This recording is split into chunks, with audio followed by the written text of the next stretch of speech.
नमस्कार, स्वागत है आपका। मैं हूं आपके साथ विवेक शुक्ला और आप देख रहे हैं न्यूज अपडेट।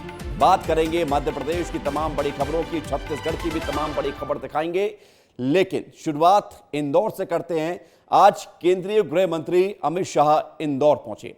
इंदौर में उन्होंने एक बड़े अभियान की शुरुआत की, या फिर कहा जाए गिनीज वर्ल्ड ऑफ रिकॉर्ड में बुक में जो रिकॉर्ड दर्ज किया गया उसकी तस्वीर हम आपको दिखा रहे हैं। एक साथ इंदौर में 11 लाख पौधे लगाए गए, 11 लाख, और यह विश्व रिकॉर्ड बनाया गया है। केंद्रीय गृह मंत्री अमित शाह की मौजूदगी में यह विश्व रिकॉर्ड बना है। इस मौके पर बीएसएफ की रेवती रेंज में आयोजित समारोह में मंत्री शाह ने कहा कि इंदौर सफाई, स्वाद, सहभागिता के लिए जाना जाता है, अब इंदौर हरियाली के लिए भी जाना जाएगा। इंदौर स्मार्ट मेट्रो सिटी बन चुका है और अब ग्रीन सिटी के तौर पर जाना जाएगा। मंत्री अमित शाह ने कहा कि यह अभियान सरकारी समारोह नहीं है, समाज इस अभियान से जुड़ा है। प्रधानमंत्री मोदी के एक पेड़ मां के नाम के नारे को, इस अभियान को देशवासियों ने जन आंदोलन बना दिया है। तस्वीर आपको हम दिखा रहे हैं। जब अभिनेता रणदीप हुड्डा भी यहां पर मौजूद रहे, उन्होंने केंद्रीय गृह मंत्री का स्वागत किया है। और दूसरी तस्वीर उस वक्त की जब केंद्रीय गृह मंत्री अमित शाह अपने हाथों से एक दिन में 11 लाख से ज्यादा पौधे लगाए जाएं, इसको लेकर जो शुरुआत इंदौर में हुई उसका शुभारंभ किया। और आपको यह भी बता दें कि अमित शाह ने बहुत बड़ी बात कही है, वो आपको सुनवाते हैं, लेकिन खास बात यह है अभी भी पौधे लगाए जा रहे हैं। बाकायदा गिनीज वर्ल्ड रिकॉर्ड की टीम वहां पर मौजूद है। क्या कुछ कहा है अमित शाह ने, कैलाश विजयवर्गीय ने, मुख्यमंत्री ने, सुनाते हैं आपको। क्यों भाई, इंदौर वालों की आवाज को क्या हो गया है? पूरे देश को मालूम पड़ना चाहिए आज 11 लाख पेड़ यहां बोए जाने हैं। इंदौर पूरे देश भर में स्वच्छता के लिए भी जाना जाता है, इंदौर स्वाद के लिए भी जाना जाता है, इंदौर सुशासन, सहयोग और सहभागिता के भी लिए जाना जाता है। आज से इंदौर एक पेड़ मां के नाम के वृक्षारोपण के नाम से देश भर में जाना जाएगा। ऐसे में इंदौर में आपने सुना कि किस तरह से अमित शाह यहां पर इस अभियान की शुरुआत करते हुए नजर आए। उधर कैलाश विजयवर्गीय, जिन्होंने अपनी देखरेख में इस अभियान की शुरुआत की है, 51 लाख पौधे लगाए जाएंगे, 11 लाख आज लगाए जा रहे हैं। और इसको लेकर प्रधानमंत्री नरेंद्र मोदी ने कैलाश विजयवर्गीय को एक लेटर भी लिखा था। उस लेटर को जब वो पढ़ रहे थे, भावुक हो गए, तो ये बात खुद कैलाश विजयवर्गीय ने मंच से कही। देखिए। प्रधानमंत्री जी का जब पत्र आया, और मैं ईश्वर की कसम खा के कहता हूं, पत्र पढ़ा मैंने और मेरी आंख में आंसू आ गए।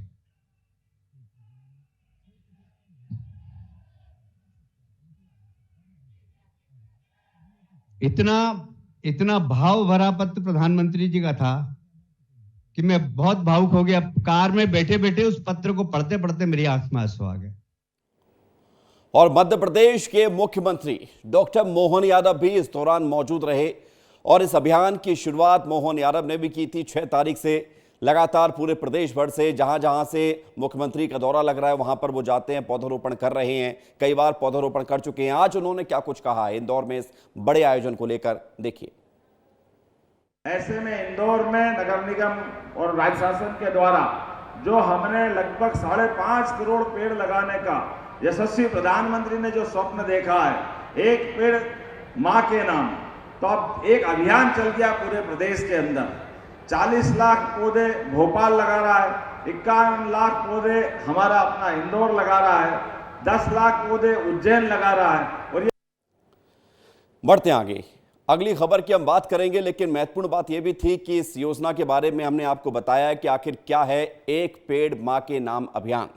और अब बात करेंगे, आज से एक नई योजना की शुरुआत भी हुई है। एक नया अभियान शुरू हुआ है मध्य प्रदेश में, जहां पर 55 जिलों में प्रधानमंत्री उत्कृष्टता महाविद्यालय का उद्घाटन किया गया, यानी पीएम श्री एक्सीलेंस अभियान, जहां पर कॉलेजों को एक्सीलेंस बनाया जा रहा है। तमाम साज सज्जा के साथ उन कॉलेजों को आधुनिकीकरण से जोड़ा जा रहा है। केंद्रीय गृह मंत्री अमित शाह ने रविवार को इंदौर के अटल बिहारी वाजपेयी शासकीय कला एवं वाणिज्य महाविद्यालय में आयोजित कार्यक्रम में वर्चुअली इसका उद्घाटन किया। इस दौरान उन्होंने 2047 तक भारत को विकसित बनाने के लक्ष्य के बीच नई शिक्षा नीति लाने में पीएम नरेंद्र मोदी की दूरदर्शिता की सराहना की। कार्यक्रम में गृह मंत्री के साथ प्रदेश के मुख्यमंत्री मोहन यादव और दूसरे मंत्री भी मौजूद रहे। इन एक्सीलेंस कॉलेजों में नई शिक्षा नीति के तहत सभी कोर्स उपलब्ध कराए जाएंगे। साथ ही सभी तरह के संसाधन और संस्थानों में उपलब्ध छात्रों को कराया जाएगा। अमित शाह इस दौरान क्या कुछ कहते हुए नजर आए और मुख्यमंत्री डॉक्टर मोहन यादव ने क्या कुछ कहा है, सुनाते हैं आपको। भाइयों बहनों, और आज दूसरा प्रधानमंत्री college of excellence Madhya Pradesh भर में 55 कॉलेजों को आज प्रधानमंत्री कॉलेज ऑफ एक्सीलेंस के सारे पैरामीटर समाप्त कर बच्चों के लिए खुला करने का काम भी आज यहां पर हो रहा है।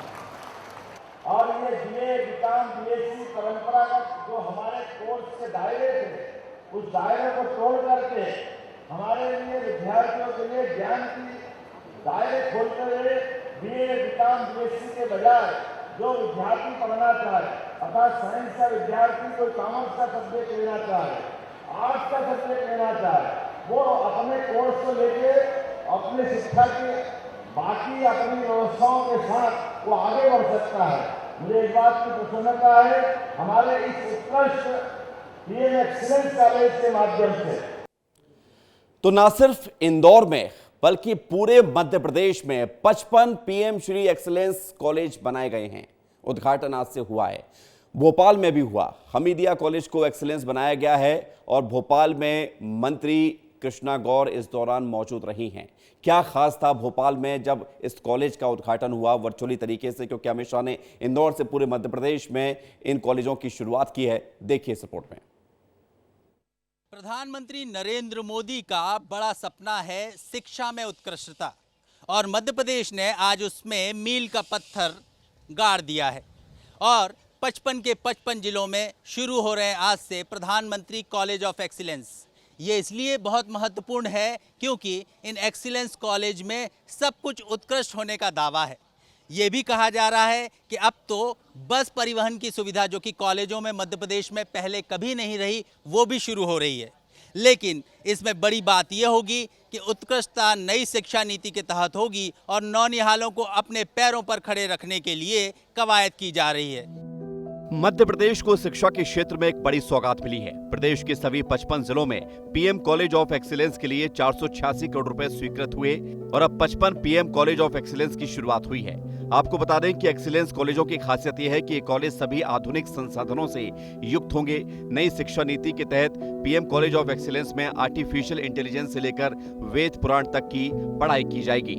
साथ ही रोजगार देने वाले विषय जैसे लॉजिस्टिक, हवाई जहाज उड़ान से संबंधित तकनीक पर आधारित कोर्स और मार्केटिंग, फाइनेंस जैसे तमाम पाठ्यक्रमों को पढ़ाने पर फोकस रहेगा। मध्य प्रदेश में हर जिले में सौगात मिली है। पीएम कॉलेज ऑफ एक्सीलेंस की सौगात दी गई है। लाइब्रेरी, आधुनिक उपकरण और खेल सुविधा की भी छात्रों के लिए व्यवस्था की जा रही है। आर्टिफिशियल इंटेलिजेंस से लेकर वेद पुराण की पढ़ाई की जाएगी। करीब 500 करोड़ रुपए इसमें खर्च होंगे। हर कॉलेज के लिए 40 लाख रुपए आवंटित किए गए हैं। 2232 स्टाफ की भर्ती होगी। भोपाल में भी पीएम कॉलेज ऑफ एक्सीलेंस की शुरुआत की गई है। मध्य प्रदेश के 55 जिलों में आज से प्रधानमंत्री एक्सीलेंस कॉलेज की शुरुआत हो रही है। भोपाल की अगर बात की जाए तो यहाँ का प्रतिष्ठित कॉलेज है हमीदिया कॉलेज। यहाँ इस कॉलेज की शुरुआत पीएम एक्सीलेंस कॉलेज के रूप में हो रही है। उनकी प्राचार्य मैडम चौकसे हमारे साथ में, हम उनसे जानेंगे क्या कुछ विशेष यहाँ होने जा रहा है। हमने देखा नई लाइब्रेरी है, नया पाठ्यक्रम है, बहुत कुछ नया है। मैडम, क्या कुछ नया कुछ होने जा रहा है? आपने आज सुबह से तैयारी की थी, एक बड़ा कार्यक्रम यहाँ आयोजित भी किया। अब हमारे महाविद्यालय में विज्ञान संकाय भी प्रारंभ किया जा रहा है। अभी तक कला और वाणिज्य की कक्षाएं होती थी, अब हमने महाविद्यालय में विज्ञान संकाय भी प्रारंभ किया है। उनके प्राध्यापकों की नियुक्ति भी शासन ने कर दी है जो हमारे महाविद्यालय में आ चुके हैं। इसके अलावा अब हम IT बेस्ड और AI बेस्ड कुछ प्रशिक्षण कार्यक्रम भी छात्रों के लिए चलाएंगे जो मुफ्त होंगे, जिसमें छात्रों को कोई शुल्क नहीं देना है। शासन 20,000 रुपये प्रति छात्र उसके लिए शुल्क प्रदान करेगी। हम छात्रों का चयन करेंगे, उसके लिए आधार शासन तय करेगा। इस मौके पर मध्य प्रदेश सरकार में मंत्री कृष्णा गौर भी पहुंची। उन्होंने पीएम एक्सीलेंस कॉलेज की यहां से शुरुआत की। इतिहास दर्ज हो गया आज 55 जिलों में 55 प्रधानमंत्री एक्सीलेंस कॉलेज। हमारे साथ में कृष्णा गौर जी हैं, भोपाल में उन्होंने इस एक्सीलेंस कॉलेज की शुरुआत की, उद्घाटन किया। मैडम, क्या उपलब्धियां जुड़ने जा रही हैं भोपाल के इतिहास में? ऐतिहासिक अवसर है ये। वास्तव में ऐतिहासिक अवसर है जब हमारा शासकीय हमीदिया महाविद्यालय, जिसकी स्थापना सन 1946 में हुई थी, जिस महाविद्यालय ने देश और विदेश की कई बड़ी हस्तियों को शिक्षित और संस्कारित किया है, आज उस महाविद्यालय को पीएम कॉलेज ऑफ एक्सीलेंस की सूची में शामिल किया गया है। निश्चित रूप से इस महाविद्यालय में पढ़ने वाले बच्चों के लिए बहुत सुनहरे अवसर अब उपलब्ध होंगे। और प्रधानमंत्री जी की सोच इस बात की है कि हमारे देश का युवा ऐसी शिक्षा ग्रहण करे जो रोजगारोन्मुखी हो, और इस दृष्टि से उसे नए नए विषयों पर आधारित यहाँ पढ़ने का अवसर मिलेगा। नई नई व्यवस्थाएं यहाँ शुरू की जा रही है, नए संसाधन जुटाए जा रहे हैं और पर्याप्त फंड यहाँ पर बेहतर शिक्षा के देने के लिए किए जा रहे हैं। मैं समझती हूँ कि वास्तव में इस महाविद्यालय का चुना जाना ही हमारे लिए बहुत बड़े गर्व और गौरव की बात है। कुल मिलाकर मकसद छात्रों को बेहतर शिक्षा के साथ बेहतर भविष्य देने का है, लिहाजा इसे छात्रों के लिए एक सौगात के तौर पर देखा जा रहा है। तो अब पारदर्शिता तो रहेगी ही नई शिक्षा नीति में, साथ साथ में ये भी रहेगा कि बच्चे यानी युवा अपना भविष्य उज्जवल करें, वो स्वरोजगार से जुड़ें या फिर करियर के तहत अच्छी सेवा यानी नौकरी प्राप्त करें। बड़ी बात ये भी है कि अब इन 55 कॉलेजों में ख़ास फोकस होगा, नई नीतियां बनेंगी एडमिशन के लिए, साथ साथ में ये भी कि करियर बनाने के लिए देश दुनिया में क्या कुछ चल रहा है उसका भी युवाओं को बताया जाएगा, ताकि उनके अंदर ये भाव न रहे कि अब हम आगे करें तो करें क्या। श्याम सिंह तोमर, विस्तार न्यूज़ के लिए, कैमरा पर्सन नागेंद्र के साथ। तो दो बड़ी खबरें मध्य प्रदेश से, एक पेड़ मां के नाम और PM Shri college of excellence की शुरुआत होना। इन दोनों बड़ी खबरों के बारे में अब आपको जानकारी दे देते हैं अपडेट के साथ। आखिर ये क्या हैं बड़ी बातें इन दोनों ही योजनाओं जुड़ी हुई। सबसे पहले एक पेड़ मां के नाम को आप जानते हैं, इस अभियान की जिसकी शुरुआत हो गई थी 5 जून को। प्रधानमंत्री मोदी ने इस अभियान की शुरुआत की थी और उसके बाद इस अभियान में तमाम लोगों ने हिस्सेदारी ली, बड़े लोग इसमें जुटे। 5 जून को पीएम मोदी ने इस अभियान की शुरुआत की। 5 जून क्या होता है? पर्यावरण दिवस होता है और इसी दिन इसकी शुरुआत की गई।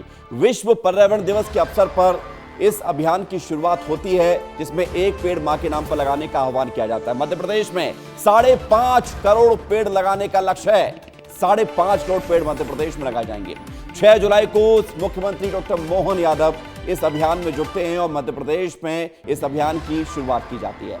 प्रदेश के कई जिलों में सीएम ने पौधे लगाए, कई तस्वीरें सामने आ चुकी हैं, कई लोगों के साथ उन्होंने पौधे लगाए हैं। 14 जुलाई यानी कि आज अमित शाह ने इंदौर में पौधरोपण किया और अकेले इंदौर में 11 लाख पौधे लगाए गए। एक दिन में 11 लाख पौधा लगाकर वर्ल्ड रिकॉर्ड बनाया गया है। ग्रीन इंदौर की दिशा में ये कदम बढ़ाए गए हैं। देश भर में बड़े स्तर पर एक पेड़ मां के नाम अभियान की शुरुआत हुई और बड़े कार्यक्रम आयोजित किए गए। ये तो थी एक पेड़ मां के नाम, जिसमें अमित शाह शामिल हुए।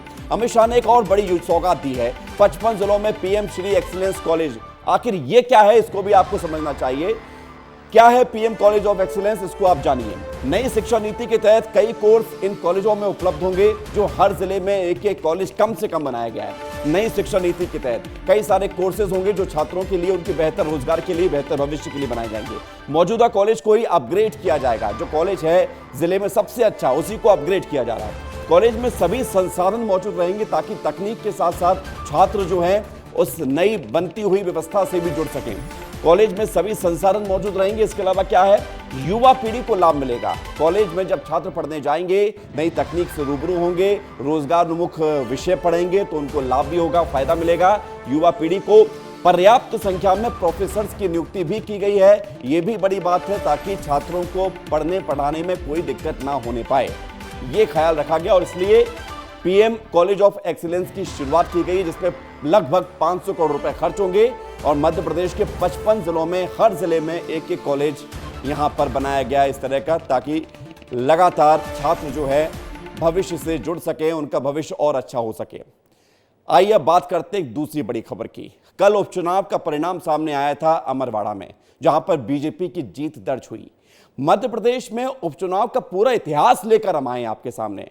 पिछले 10 साल में, एक दशक में उपचुनाव के परिणाम क्या रहे, कितनी बार उपचुनाव हुए, विधानसभा के, लोकसभा के, और उन उपचुनावों में कांग्रेस और बीजेपी आमने सामने जब चुनाव लड़ती रही तो किसका पलड़ा भारी रहा, क्योंकि 10 साल में 51 उपचुनाव हो चुके हैं, 32 बार बीजेपी जीती, कांग्रेस 28, भाजपा में शामिल 28 विधायकों की जीत का प्रतिशत 75% रहा है। ये कुछ आंकड़े हैं। बीजेपी ने 16 साल बाद अमरवाड़ा विधानसभा सीट पर जीत दर्ज की है। तो आंकड़ा क्या कहता है, इतिहास क्या कहता है 10 साल के उपचुनाव का, इस रिपोर्ट को आप देखिए।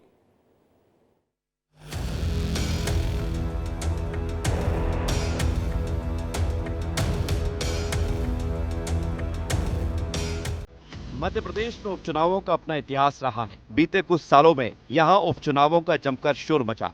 साल 2024 में अमरवाड़ा का चुनाव सुर्खियों में है, जहां कांग्रेस से बीजेपी में आए कमलेश शाह ने जीत हासिल की। ये जीत बीजेपी के लिए बेहद खास है, क्योंकि कुछ ही महीनों में कमलनाथ के गढ़ में बीजेपी की ये दूसरी जीत है। उपचुनाव हो चुका है, अभी और भी होंगे, लेकिन इससे पहले समझ लेते हैं मध्य प्रदेश में उपचुनावों का सियासी इतिहास क्या है। पिछले 10 सालों में अगर देखा जाए तो 2014 में 3 विधानसभा सीटों पर उपचुनाव हुए। 2 सीट बीजेपी ने जीती, 1 सीट पर कांग्रेस की जीत हुई।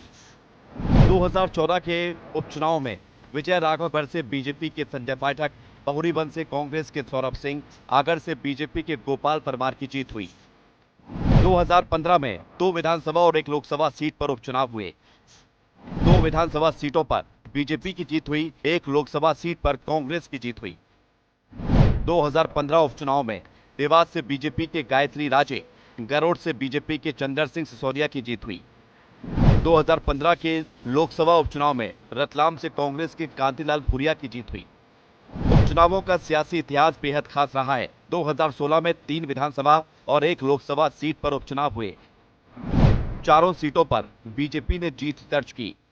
2016 में मैहर से बीजेपी के नारायण त्रिपाठी जीते, घोड़ा डोगरी से बीजेपी के मंगल सिंह ध्रुवे जीते, नेपानगर से बीजेपी के मंजू राजेंद्र दादू की जीत हुई।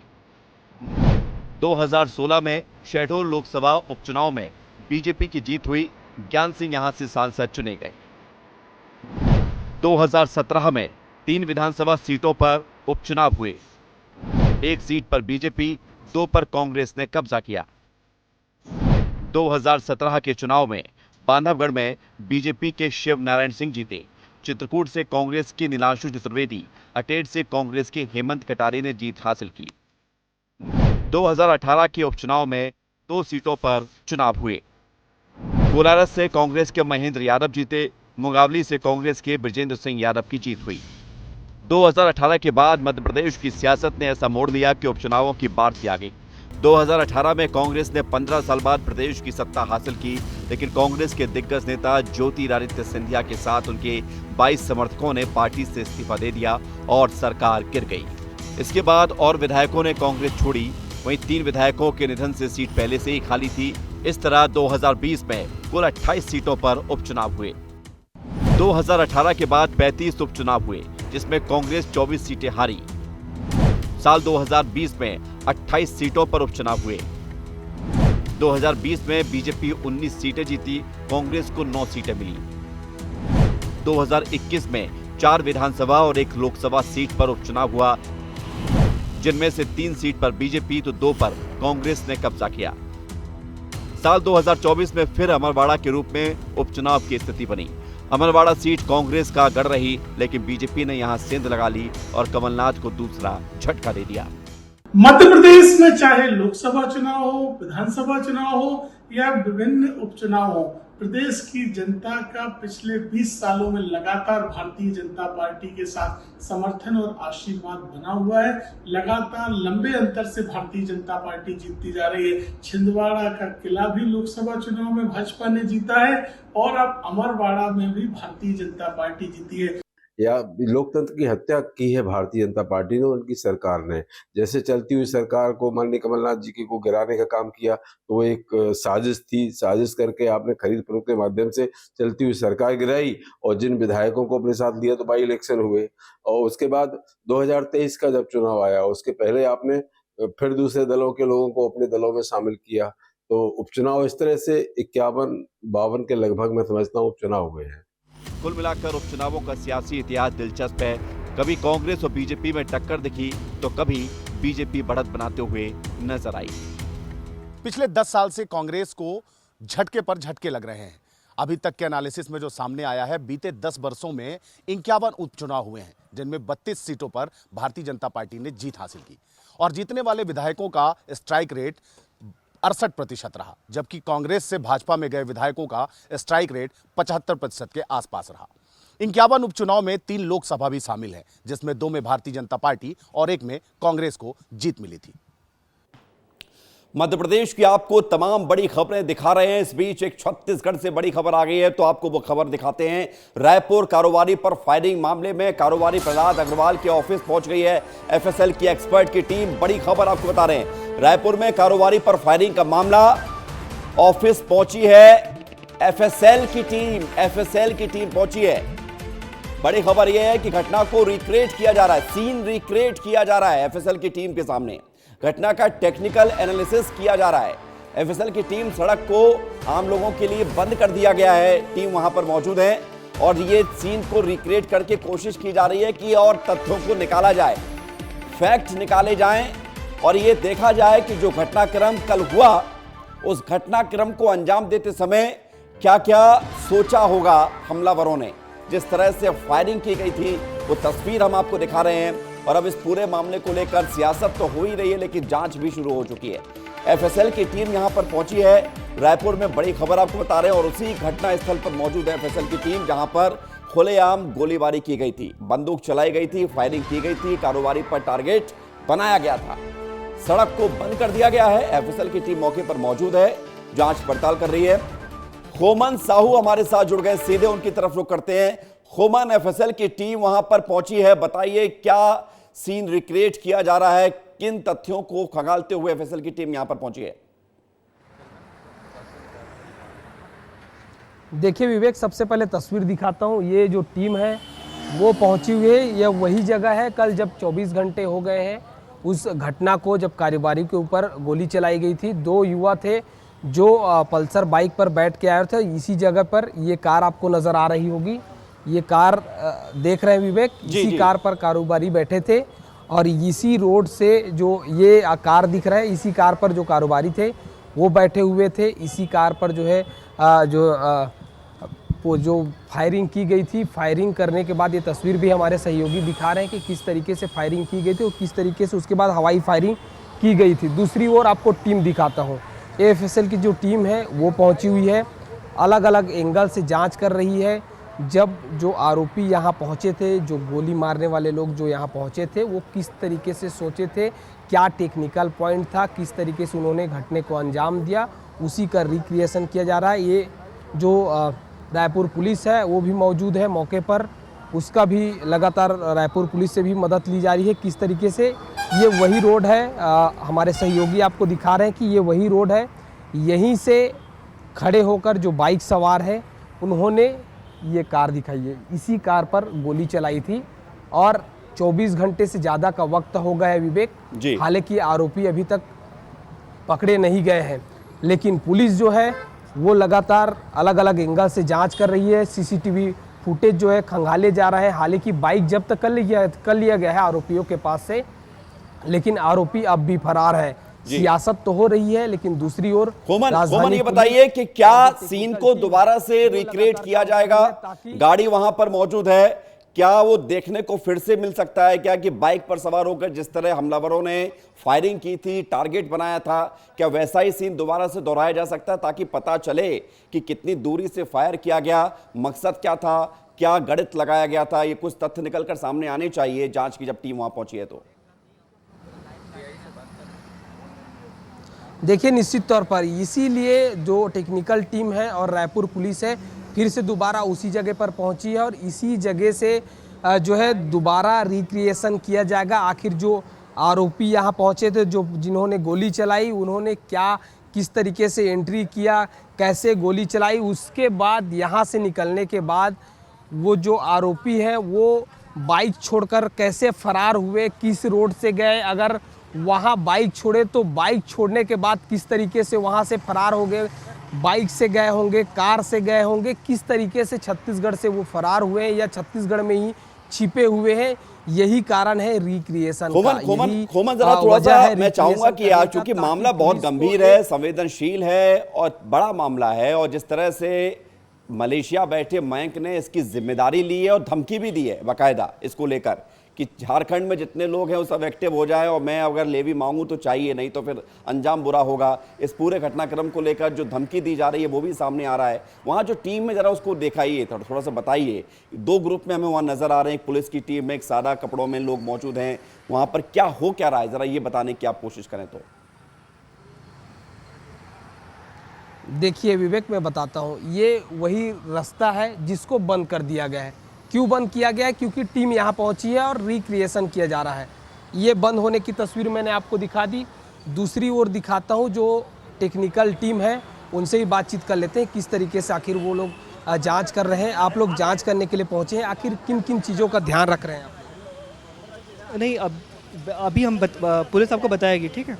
हम लोग सभी फॉरेंसिक वाले हैं, पुलिस आपको और बताएगी कि क्या होगा। तो आप लोग किन किन चीज़ों का ख्याल रख रहे हैं खास तौर पर? हम लोग जो कुछ चीज़ें हम लोग अभी बता नहीं सकते कि क्या क्या हम लोग कर रहे हैं। आप यहाँ फिर भी क्यों पुलिस आए? आपको पूछिए और ना, जानकारी दे पाएगी, ठीक है। बेहतर है आप पुलिस से पूछें। तो देख सकते हैं ये उनकी टीम है, लेकिन जो पुलिस के जवान हैं उनसे ही बातचीत कर लेते हैं। सर, ये रिक्रिएशन किया जा रहा है, किस तरीके से? बिल्कुल ना भाई, ये टीआई में रहा है वहाँ पर, आप टीआई से बात करिए मेरे दोस्त, है ना।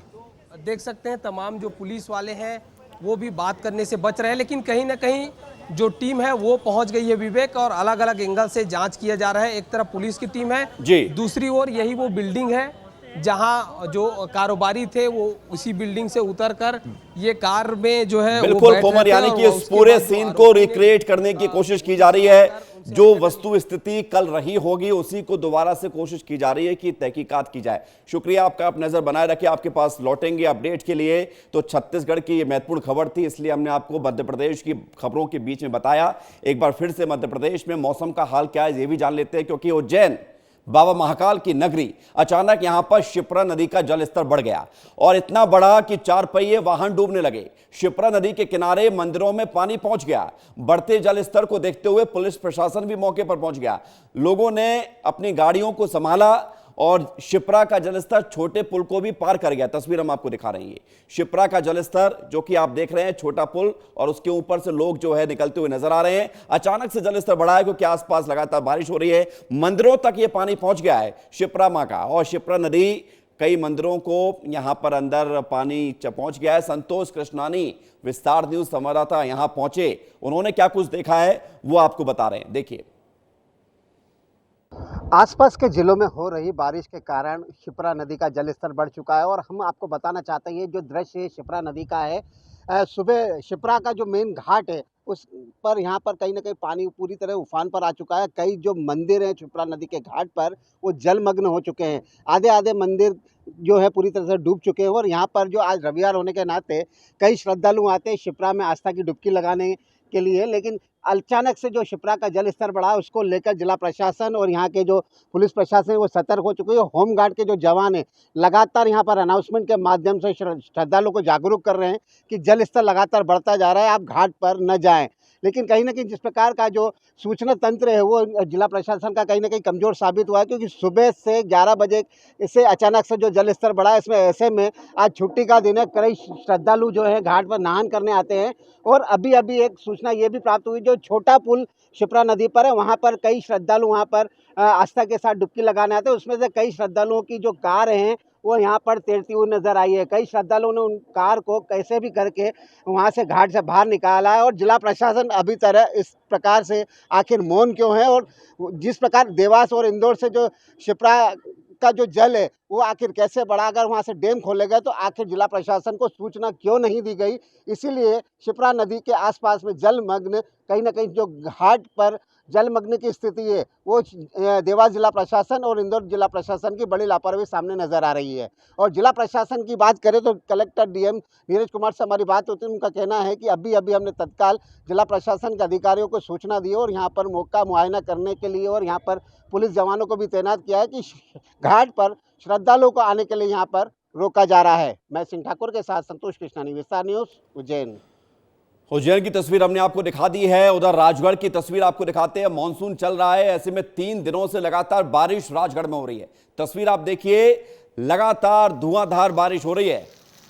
राजगढ़ में मौसम सुहाना हो गया है, लोगों को गर्मी से राहत मिली है। खिलचीपुर में 2 घंटे तेज हवा के साथ जबरदस्त पानी गिरा है। धान की खेती करने वाले किसानों के चेहरे खिल गए हैं। पानी की जरूरत है तो पानी बरस रहा है। तस्वीर आपको दिखा रहे हैं, राजगढ़ में झमाझम बारिश हुई है और मौसम सुहाना हो गया है। और इस बारिश के लिए ही तो लोग इंतजार करते हैं। और इस बारिश का असर ये हुआ कि किसानों के चेहरे खिले। आज रविवार का दिन था, छुट्टी भी थी, तो लोगों ने खूब आनंद भी लिया है। बारिश लगातार जारी है मध्य प्रदेश के तमाम जिलों की। उधर आगर मालवा जिला में भी लगातार तेज बारिश का असर दिख रहा है। झमाझम बारिश हुई है, सड़कों पर पानी भर गया है। मुख्य सड़कों पर बारिश का पानी भरा, जिसके चलते लोगों को दिक्कत भी हुई है। देखिए आप, मुख्य सड़क है ये आगर मालवा की, जहां पर पानी भरा है। दोपहिया वाहन चालकों को खासी परेशानी है। गलियों में पानी भरा है, लोगों के घरों तक पानी पहुंचा। लेकिन बारिश का मौसम है, लिहाजा बारिश होगी ही। ये बात अलग है कि ये प्रशासन की व्यवस्था होनी चाहिए कि जल जमाव ना हो, लेकिन लोग संतुष्ट इस वजह से हैं कि गर्मी से राहत है। लेकिन बारिश के बाद लगातार यहाँ पर जल जमाव की स्थिति देखने को मिली है। जिले के अन्य क्षेत्रों में भी अच्छी बारिश हो रही है, कहीं पर बारिश कम भी है, वहाँ पर लोग इंतजार भी कर रहे हैं। तस्वीर आपको दिखा रहे हैं, वाहनों की स्पीड कम हुई है, तो चाहे वो आगर मालवा हो या राजगढ़, हर जगह बारिश का एक अलग तस्वीर हम आपको दिखाते हैं। 2 तस्वीर आप देखिए, मध्य प्रदेश में मानसून एक्टिव है और 3 दिनों का अलर्ट जारी किया गया था। बारिश ही बारिश यहाँ पर दिख रही है राजगढ़ में, और मालवा में भी बारिश के बाद जल जमाव की स्थिति, यहाँ पर भी बारिश हुई है। किसानों के चेहरे खिले हैं और ये बारिश ज़रूरी है। रायपुर में शनिवार सुबह 11 बजे माफिया गैंग ने फायरिंग करके शहर में दहशत फैला दी। 2 नकाबपोश शूटरों ने झारखंड में सड़क बना रहे रायपुर के कारोबारी को निशाना बनाने के लिए पहुंचे थे। शूटर ने 3 राउंड फायरिंग भी की, जिसकी तस्वीर हम आपको दिखा रहे थे, जहां पर एफएसएल की टीम पहुंची हुई है और सीन को रिक्रिएट किया जा रहा है। तो उस खबर को अब आपको विस्तार से बताते हैं, आखिर कल क्या हुआ था और इसका संबंध कैसे अमन साहू गैंग से जुड़ा। फिर उसके बाद एक नया ट्विस्ट निकलकर सामने आया और इस घटना की जिम्मेदारी किसी थर्ड पार्टी ने ली है। वो थर्ड पार्टी कौन सी है, इस रिपोर्ट में आप देखिए। छत्तीसगढ़ की राजधानी रायपुर में बदमाशों के हौसले बुलंद हैं। रायपुर के तेली बांधा थाना क्षेत्र में शनिवार सुबह मशहूर कोयला कारोबारी पीआरए ग्रुप के ऑफिस के बाहर गोली चल गई। बताया जा रहा है कि अमन साहू गैंग के 2 शूटरों ने 2 राउंड हवाई फायर किया और वहां से भाग खड़े हुए। हालांकि गोलीकांड में किसी के हताहत होने की खबर नहीं है और कोयला कारोबारी भी सुरक्षित हैं। लेकिन इस घटना के बाद रायपुर पुलिस अलर्ट मोड पर है और पूरे शहर में नाकेबंदी कर चेकिंग अभियान चलाया जा रहा है। तेलीबांधा थाने अंतर्गत पचपेड़ी नाका और तेलीबांधा के बीच में सर्विस रोड में कारोबारी का ऑफिस है, वहाँ पर फायरिंग घटना हुई है। 2 नाकाबपोश मोटरसाइकिल में सवार होकर आए और उन्होंने हवाई फायरिंग वहाँ की है और वहाँ से फरार हुए हैं। उनकी मोटरसाइकिल मिल चुकी है। पुलिस ने घेराबंदी कर और नाकेबंदी कर के दबाव में उन्होंने मोटरसाइकिल छोड़ के फरार हुए हैं। हमारी टीम लगी हुई है, विशेष टीम बनाई गई है, इसके लिए अलग अलग जगहों पे भेजी गई है। पुलिस ने दबाव बनाकर उनको भागने से यहाँ रोका है और उन मोटरसाइकिल छोड़कर उनको भागना पड़ा है। तो पुलिस तत्परता से काम कर रही है और जल्दी से इसमें कुछ निकल के आएगा और आरोपियों को हम गिरफ्तार करेंगे। आपको बता दें कि कुछ समय पहले ही छत्तीसगढ़ पुलिस ने प्रदेश के 2 कारोबारियों की हत्या करने आए अमन साहू गैंग के 4 शूटरों को गिरफ्तार किया था और जांच में ये सामने आया कि अमन साहू गैंग के गुर्गे प्रदेश के कारोबारियों को लगातार निशाना बना रहे हैं। हालांकि इस गोलीकांड को लेकर कंपनी के लोग तो कुछ भी कहने से कतरा रहे हैं, लेकिन चश्मदीद इसके बारे में खुलकर बोल रहे हैं। ये भैया हैं, इन्होंने सुना था और ये यहाँ पर काम कर रहे थे। उस वक्त कितनी देर की घटना है, आपने क्या क्या सुना था जब गोली चली? 11 बजे का। 11 बजे लगभग कितने राउंड फायरिंग हुई थी? अब हम लोग तो भी यहाँ काम कर रहे थे, टायर वायर निकाल रहे थे, देखे तो उधर गोली चला, फिर वो आवाज सुने हम लोग तो गए उधर। आपका क्या शुभ नाम है? कृष्ण कुमार वर्मा। फिर वो इधर को गए थे कि उस साइड? अब उधर किधर गया वो नहीं देखे पाए। तो फायरिंग की आवाज सुने, हाँ निकले, फिर वो चले गए थे उधर। फिर उधर का गार्ड वार्ड लोग भी निकल गया था। अच्छा, हाँ। और फिर पुलिस आई थी बाद में? हाँ, बाद में पुलिस आया था। तब इस मामले में एक नया मोड़ सामने आ गया है, जहां एक तरफ गोलीबारी का नया सीसीटीवी फुटेज सामने आया, तो वहीं मलेशिया में बैठे मयंक सिंह ने पूरी घटना की जिम्मेदारी लेते हुए एक पोस्ट किया है। जिसमें उसने धमकी देते हुए लिखा है कि झारखंड में अब रेलवे, रोड, बालू, सिविल कंस्ट्रक्शन समेत अन्य कोई बिजनेस करेगा तो उसे मुझे यानी कि मयंक सिंह को मैनेज करना होगा। साथ ही उसने धमकी भी दी है कारोबारी और कर्मचारी तो निशाने पर हैं ही, पर वो पहले कंपनी में काम करने वाले स्टाफ और उनके परिवार को निशाना बनाएगा। अब जब दिन दहाड़े गोलीबारी की वारदात हो गई है तो इस पर सियासत भी शुरू हो गई है। इस पूरे मामले को लेकर भूपेश बघेल ने बीजेपी सरकार पर निशाना साधते हुए कहा कि सरकार आने के बाद राजधानी में 4 बार गोली चल गई है, चाकूबाजी तो आए दिन हो रहा है, सरकार से कानून व्यवस्था नहीं संभल पा रही। छत्तीसगढ़ में भयावह स्थिति है, छत्तीसगढ़ अपराधगढ़ के रूप में परिवर्तित हो रहा है। वहीं सरकार की तरफ से गोलीबारी को लेकर मुख्यमंत्री विष्णुदेव साय का बयान भी सामने आया है। उन्होंने कहा है कि पिछली बार भी गोलीबारी हुई थी, लॉरेंस बिश्नोई गैंग और अमन साहू का नाम सामने आ रहा था, हमारी पुलिस ने उनको पकड़ा था। इस घटना को लेकर पुलिस लगी हुई है, आरोपियों को पकड़ लिया जाएगा। विष्णुदेव साय की सरकार में राजधानी में ही, अकेले राजधानी में 4 बार गोलियां चल चुकी है, चाकूबाजी तो आए दिन हो रहा है, हत्याएं हो रही है, तो इससे कानून व्यवस्था इनसे संभल नहीं रहा है। तो स्थिति बहुत भयावह है, छत्तीसगढ़ अपराधगढ़ के रूप में परिवर्तित हो रहा है। पिछले बार भी गोलीबारी हुई थी और हमारी पुलिस मुस्तैदी के साथ अपराधियों को पकड़ के जेल में डालने का काम की, जिसमें लॉरेंस ग्रुप, अमन साहू का ग्रुप था, और इसमें भी पुलिस लगी है और बहुत जल्दी इनको भी पुलिस पकड़ लेगी। फिलहाल घटना को लेकर पुलिस लगातार सीसीटीवी चेक कर रही है। इसके अलावा नाकेबंदी कर आरोपियों की तलाश कर रही है, लेकिन बिगड़ते कानून व्यवस्था को मुद्दा बनाकर आने वाले 24 जुलाई को कांग्रेस विधानसभा का घेराव करने वाली है। अब देखना यह होगा कि कानून व्यवस्था सुधरती है या फिर इस पर सियासत होती रहेगी। ब्यूरो रिपोर्ट, विस्तार न्यूज। बढ़ते आगे, छत्तीसगढ़ के मुख्यमंत्री विष्णुदेव साय अपने विधानसभा क्षेत्र पहुंचे, जहां वो कुनकुरी के दुलदुला में आयोजित मतदाता अभिनंदन समारोह में शामिल हुए। कार्यक्रम में सीएम ने जनता का अभिवादन करके उन्हें धन्यवाद ज्ञापित किया। साथ ही कुनकुरी विधानसभा के लिए करोड़ों करोड़ रुपए की निर्माण कार्यों की मंजूरी भी दी। कार्यक्रम में जशपुर विधायक समेत रायगढ़ लोकसभा सांसद राधेश्याम राठिया भी मौजूद रहे।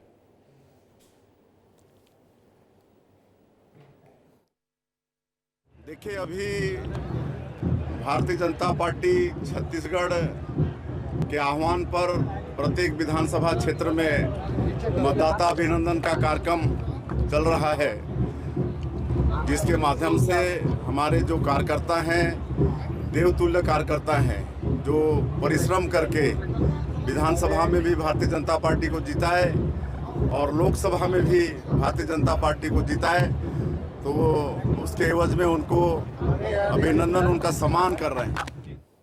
छत्तीसगढ़ सरकार प्रदेश में नई उद्योग नीति लागू करने जा रही है। ये नीति 1 नवंबर से लाने की तैयारी है, जिसे लेकर औद्योगिक व्यापारिक संगठनों से सुझाव भी लिए गए हैं।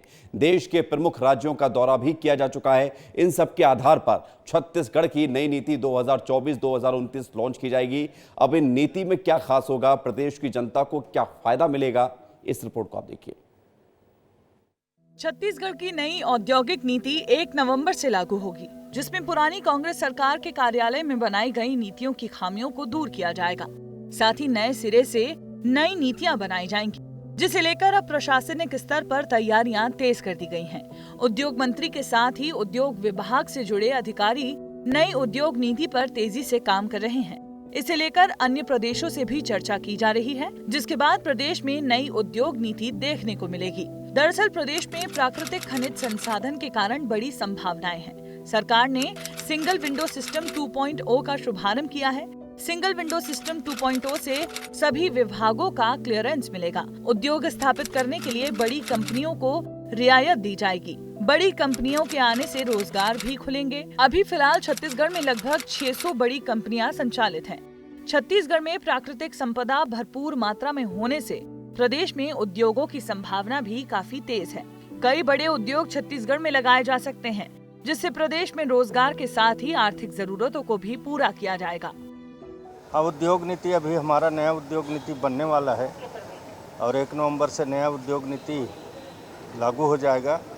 अभी हम लोग अन्य प्रदेश में जहाँ जहाँ पर अच्छे उद्योग नीति हैं उस नीति का भी अध्ययन कर रहे हैं और उस नीति को हम लोग भी छत्तीसगढ़ में समाहित करेंगे ताकि ज़्यादा से ज़्यादा हमारा उद्योग धंधा लग सके। यही वजह है कि प्रदेश में नई उद्योग नीति को लेकर चर्चाएं तेज हैं। नई उद्योग नीति पर सरकार कई बड़ी कंपनियों को उद्योग लगाने के लिए प्रोत्साहित करती नजर आएंगी। नई उद्योग नीति को लेकर प्रदेश में एक्सरसाइज की जा रही है। वहीं दूसरी तरफ नई उद्योग नीति को लेकर हो रहे अध्ययन पर विपक्ष भी हमलावर है। हमारी पिछली सरकार ने भी जो बेहतर उद्योग नीति बनाई थी और उसके अंतर्गत हमारे उद्योग के क्षेत्र में जो प्रगति हुई थी, तरक्की हुई थी, उनका भी उन्हें अनुसरण करना चाहिए। और यदि उसके अलावा भी और भी यदि कोई अच्छी चीज़ें का समावेश करने की आवश्यकता महसूस होती है तो निश्चित तौर पर किया जाए, उसका स्वागत है। लेकिन खाली ये अभी हम लोग देख रहे हैं पुरानी योजनाओं का जिस तरह से ढिढोरा करके आज गलत साबित करने की कोशिश करके उनको बंद कर रहे हैं। प्रदेश में नई उद्योग नीति को लेकर हो रही चर्चा के बाद ये कहा जा रहा है कि रोजगार के नए अवसर खुलने वाले हैं। कहा यह भी जा रहा है कि आने वाले दिनों में बड़े उद्योग लगने से प्रदेश की अर्थव्यवस्था को भी नई रफ्तार मिलेगी।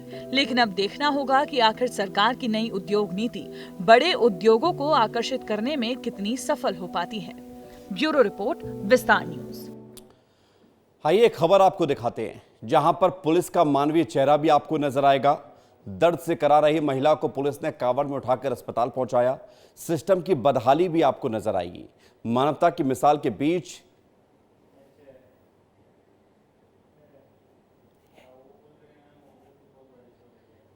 ये तस्वीर आपको दिखाते हैं मां के संघर्ष की एक कहानी, जहां पर एक महिला जिसको प्रसव पीड़ा हुई लेकिन वो अस्पताल नहीं पहुंच पाती है, बीच रास्ते में ही एक बच्चे को जन्म दे देती है। लेकिन उसके बाद उस महिला को अस्पताल पहुंचाना ज़रूरी था, लेकिन रास्ता नहीं था, रास्ता नदियों से होकर गुजरता था। ऐसे में महिला को कांवड़ में बैठाकर एक पुलिस वाले ने नदी पार कराते हुए पानी के बीच से उस महिला को अस्पताल तक पहुंचाया। तो सिस्टम की बदहाली और मानवता की मिसाल, ये दोनों ही तस्वीरें आपको एक खबर में दिखेगी। ये तस्वीरें रायगढ़ की हैं। जवान ने कांवड़ में उठाकर महिला को अस्पताल भेजा।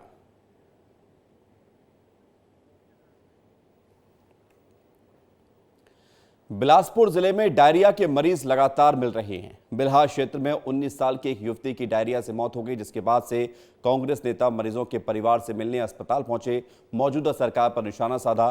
डायरिया को लेकर क्या कुछ हो रहा है, इस रिपोर्ट को आप देखिए।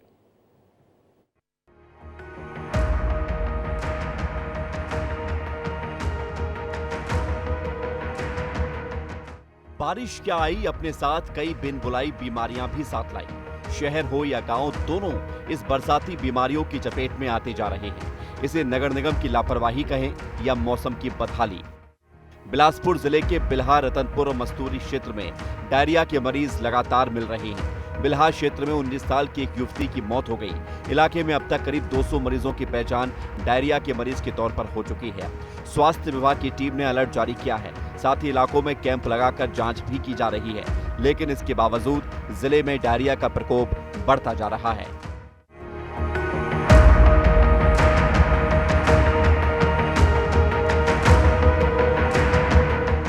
लेकिन बढ़ते डायरिया को लेकर बिलासपुर में सियासत भी शुरू हो गई है। कांग्रेस के विधायक और पूर्व विधायक ने डायरिया पीड़ितों से मुलाकात कर उनका हालचाल जाना। इस दौरान दोनों विधायकों ने मौजूदा सरकार और स्थानीय प्रशासन पर आरोप लगाते हुए कई सवाल भी खड़े किए हैं। हमारे आदरणीय पूर्व विधायक शैलेश पांडे जी हमेशा ये बात विधानसभा में उठाए हैं कि शहर को खोद कर बर्बाद करने की कगार में भारतीय जनता पार्टी की सरकार ने पिछले 15 साल में लेके गए हैं, और ये उसी का असर है जिसके कारण आज आम जन परेशान हो रहा है। कांग्रेस पार्टी लगातार सरकार से बात कर रही है, प्रशासन से बात कर रही है। नालियों से पाइपलाइन जा रही है और कटी फटी पाइपलाइन के कारण जो पानी है वो दूषित हो रहा है, और इस बात की बात कब से प्रशासन से शासन से कहते हैं। मैं खुद तालापारा और तारबहार क्षेत्र में दौरा करने गया था, जब आपको याद होगा गर्मी के समय में जब पानी की समस्या थी, तब मैं गया था और वहां पर पानी खराब आ रहा था। लापरवाही चाहे जिसकी भी हो, मुश्किल में आम लोग हैं जो इसकी चपेट में आ रहे हैं। अस्पताल प्रबंधन का कहना है कि मामला सीएमएचओ के संज्ञान में है, जिसे लेकर विभाग की टीम गठित कर दी गई है और बीमारी को कम करने में लगातार प्रयास किया जा रहा है। सभी स्थिति कंट्रोल में है और डोर टू डोर सर्वे के लिए भी हम लोगों ने टीम लगा रखी है। और मैं बिलासपुर से सीएमएचओ सर बोले हैं कि निरीक्षण का भेजा गया है यहाँ की बीमारी का अवलोकन करने के लिए। इसी सिलसिले में मैं बीमारी पर सियासत तो हुई, लेकिन आप ये भी जान लीजिए कि डायरिया कोई लाइलाज बीमारी नहीं है। इससे कैसे बचा जाए ये भी आप जान लीजिए। बाहरी भोजन का सेवन कम करें, साफ और स्वच्छ पानी का इस्तेमाल करें, पानी को उबालकर ही पिएं, उल्टी दस्त की समस्या होने पर डॉक्टर की सलाह लें, गंदगी वाली जगहों से बचें, साफ सफाई का ध्यान दें। डायरिया फैल रहा है, इस पर सियासत भी तेज है। आप अपना ध्यान खुद रखें, अपने आसपास बारिश का पानी गंदा इकट्ठा ना होने दें और साथ ही साथ लक्षण का पता चलते ही तुरंत डॉक्टर के पास जाकर मिलें। इस तरह से आप इन मौसमी बीमारियों से बच सकते हैं। विस्तार न्यूज के लिए बिलासपुर से आशीष दुबे की रिपोर्ट। जी हां, तो बरसात के मौसम में डायरिया का प्रकोप बढ़ जाता है। डायरिया सबसे ज्यादा खराब पानी पीने या खराब खाना खाने से होता है, तो इसका आपको ध्यान रखना है। पानी दूषित बिल्कुल ना पिएं। अगर पानी में आपको लगे कि कुछ गड़बड़ है तो उबाल कर ही इस्तेमाल करें। खास तौर से ग्रामीण क्षेत्रों में ये मैसेज हम आपको दे रहे हैं। और जब भी आपको कुछ लगे कि डायरिया से पीड़ित आप हो सकते हैं, कुछ गड़बड़ है, अस्पताल जाकर इलाज कराएं। घर में इलाज करने की कोशिश ना करें। बढ़ेंगे आगे। सुकमा जिले में पुलिस को बड़ी सफलता मिली है। पुलिस ने 2 अलग अलग थाना क्षेत्र से 4 नक्सलियों को गिरफ्तार किया है। वहीं 2 नक्सलियों ने आत्मसमर्पण किया है। पुलिस ने 1 लाख के नामी नक्सली उइका लखन को गिरफ्तार किया है। गिरफ्तार किए गए नक्सलियों से पुलिस ने बड़ी मात्रा में विस्फोटक पदार्थ भी जब्त किया है। गिरफ्तार सभी नक्सली थाना जगरगुंडा क्षेत्र के रहने वाले बताए जा रहे हैं। डीआरजी एवं बस्तर फाइटर जिला सुकमा की संयुक्त कार्रवाई में ये नक्सली गिरफ्तार किए गए हैं। उइका लखमा मिलिशिया कमांडर बताया जाता है। और खबर है बालोद से, जहां पर पुलिस ने बड़े केस में खुलासा किया है। 4 महीने पहले 2 बोरियों में टुकड़े में मिली महिला की शव वाले हत्या की गुत्थी को बालोद पुलिस ने सुलझा लिया है। आरोपी मृतका के प्रेमी ने ही हत्या की घटना को अंजाम दिया। मृतका का अवैध संबंध था, जिससे नाराज होकर प्रेमी ने उसकी हत्या कर दी। प्रेमी युवक को अब पुलिस ने हिरासत में जेल भेज दिया। ये बात उजागर हुई कि हाँ वो उसके साथ में थी, 10 तारीख में थी। तो उसी समय जब दारू वारू पी के जब वो सोए हुए थे, तब वो उसकी जो कथित प्रेमिका जो इसकी मृतका है, वो मोबाइल से रात के समय में किसी से बात कर रही थी। तो उसको ये शक हो गया कि ये औरत जिसको मैं अपनी पत्नी को छोड़ के इसको अपनी पत्नी जैसे रख रहा हूँ, ये किसी और से अवैध संबंध बना के बातचीत करती है करके। तो इसी गुस्से में आके उसने शराब के नशे में फिर जो है उसको मार दिया और उस मारने के बाद उसको जलाया भी और फिर उसकी लाश को छुपाने के लिए टुकड़े टुकड़े किए हंसिया से। रायगढ़ से खबर है, जहां पर 14 मवेशियों की मौत से हड़कंप मच गया है। मौत के कारणों का अब तक खुलासा नहीं हुआ है। एक किसान के 13 मवेशी और एक अन्य किसान का लेलूंगा थाना क्षेत्र के सोहनपुर पेट्रोल पंप के पास ही घटना है। पशु विभाग की टीम ने मौके पर पहुंचकर जांच शुरू कर दी है। पशुओं की मौत क्यों हो रही है, ये अभी सवाल बचा हुआ है, लेकिन 14 जानवरों की मौत से किसानों को नुकसान हुआ है। और इसी के साथ इस बुलेटिन में इतना ही। बाकी खबरों के लिए आप देखते रहिए विस्तार न्यूज़। धन्यवाद।